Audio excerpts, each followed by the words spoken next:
Hello everyone, అందరూ ఎలా ఉన్నారు? నేను చాలా బాగున్నాను. ఈరోజు బ్రేక్ఫాస్ట్కి ఏం చేద్దామా అని ఆలోచిస్తూ సింపుల్గా ఉప్మాతో సరిపెట్టేద్దాం అనుకున్నా. అలా అనుకున్నానో లేదో మా పిల్లలిద్దరూ ఉప్మా అయితే మేము తినాం, మాకు ఆలూ పరోటా కావాలని అడిగారు. అడిగాక తప్పుతుందా, ఆలూ పరోటా చేసేసాను. మరి ఎలా చేశానో మీరు చూసేయండి. ముందుగా బౌల్లో గోధుమ పిండి తీసుకొని రుచికి తగినంత ఉప్పు వేసి కొంచెం కొంచెం నీళ్లు పోస్తూ చపాతీ ముద్ద కంటే ఇంకొంచెం ఎక్కువ సాఫ్ట్గా ఉండేలా కలుపుకోవాలి.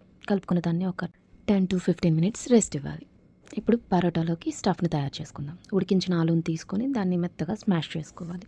అందులో సన్నగా తురిమిన ఉల్లిగడ్డ, పచ్చిమిర్చి, కొత్తిమీర, రుచికి తగినంత ఉప్పు, కొంచెం పసుపు, కారం, ధనియాలు, జీలకర్ర పొడి, కొంచెం జీలకర్ర వేసుకొని మొత్తం కలిసేలా కలుపుకోవాలి.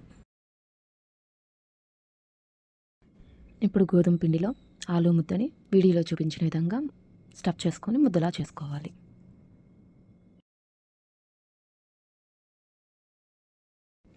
నేనైతే పూరి ప్రెస్ని ఉపయోగించుకొని పరోటా చేశాను. మీ దగ్గర అది లేకపోతే చపాతీ పీట మీద పిండి వేసుకొని రోల్ చేసుకోవచ్చు. చపాతీ పీటపై రోల్ చేసేటప్పుడు స్టఫింగ్ బయటికి రాకుండా ఈవెన్గా రోల్ చేసుకునేలా చూసుకోవాలి. అలా చేసిన దాన్ని వేడిగా ఉన్న పెనం పైన వేసుకొని బటర్తో కానీ, నెయ్యితో కానీ, ఆయిల్తో కానీ కాల్చుకోవచ్చు. పరోటాలోకి కాంబినేషన్గా నేను సాల్సా చట్నీ చేశాను. మరి అది ఎలా చేయాలో చూద్దామా? ముందుగా ఒక బౌల్ తీసుకొని అందులో సన్నగా తరిగిన టొమాటోస్,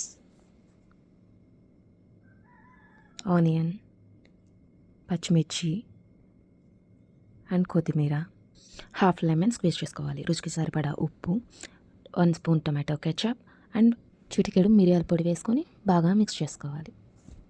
అంతేనండి, సాల్సా చట్నీ రెడీ. వేడివేడి పరోటాతో ఈ సాల్సా చట్నీ కాంబినేషన్ చాలా బాగుంటుంది. ట్రై చేసి చూడండి. మీకు తెలుసా, పంజాబీస్ ఎక్కువగా పరోటాని ఏ కాంబినేషన్తో తింటారో? అదేనండి, పెరుగు, ఊరగాయ.